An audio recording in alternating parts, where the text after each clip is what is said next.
د کلي په یوه ډېره غټه حویلۍ کې جمیل اوسېدو چې په خپلو روپیو او سرو زرو یې ډېر غرور کا. جمیل به تل په هنداره کې خپل قیمتي کالي او شمله کتله او خوشحالېدو به.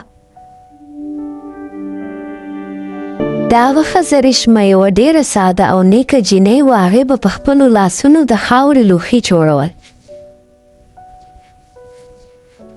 جمیل به چې کله بهر راغلو نو د ریشمې په خاورو لړلي لاسونه به یې په نفرت کتل. جمیل: ریشمه، دا د خاورې کرویړن کار پرېږده. زما د حویلۍ شان وګوره او خپل دا په خاورو لړلي لاسونه وګوره.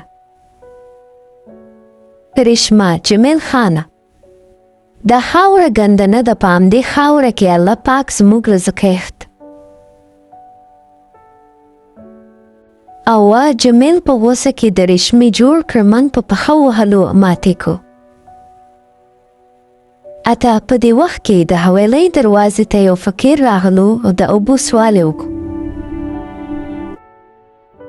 دا لاره ونیسه، دا د سرو زرو څخه واخله او د دې ځایه نه دفع شه.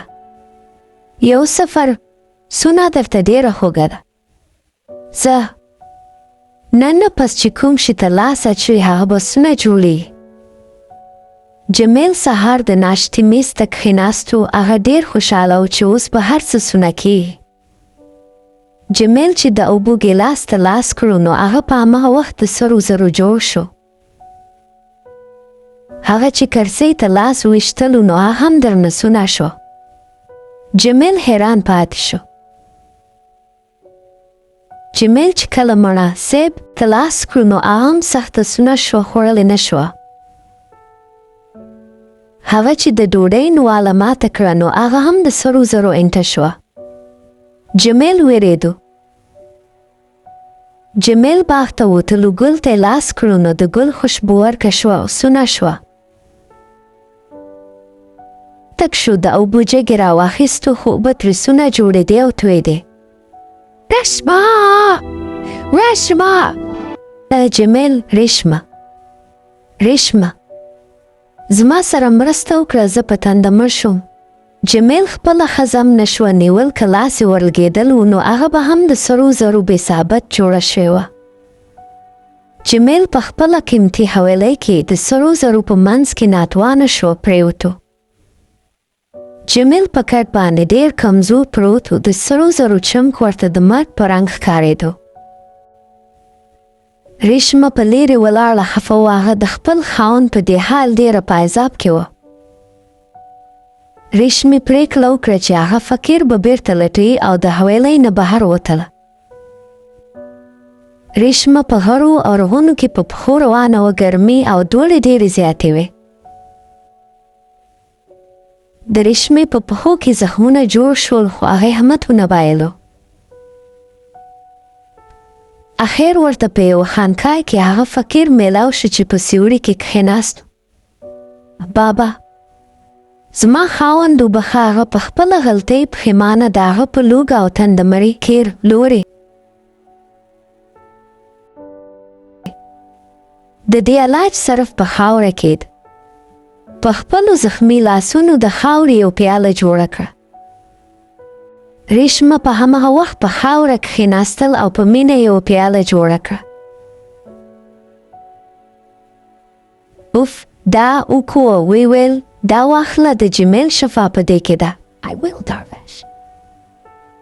ریشمه په منډه منډه حویلۍ ته راغله. جمیل نیم مړ پروت. لږ ویښ شه، ګوره زه درته شفا راوړې ده. ریشمې د خاورې پیاله جمیل ته نږدې کړه. د پیالې نه یوه عجیبه رڼا خپرېده. جمیل چې په رېږدېدونکو لاسونو پیاله ونیوله نو هغه سونه نه شوه. دا یو معجزه وه. جمیل چې څنګه اوبه وڅښلې نو په رګونو کې یې ژوند بېرته راغلو. په حویلۍ کې چې څه هم سونه جوړ شوي وو هغه بېرته په خاوره او لرګو بدل شوه. جمیل خپلو لاسونو ته وکتل. هغه اوس نارمل شوي وو او د سونه اثر ختم شو. جمیل په منډه راغلو او د ریشمې زخمي لاسونه یې ښکل کړل او ډېر وژړل. جمیل ریشمه ما وبخه زه په غرور کې روند وم.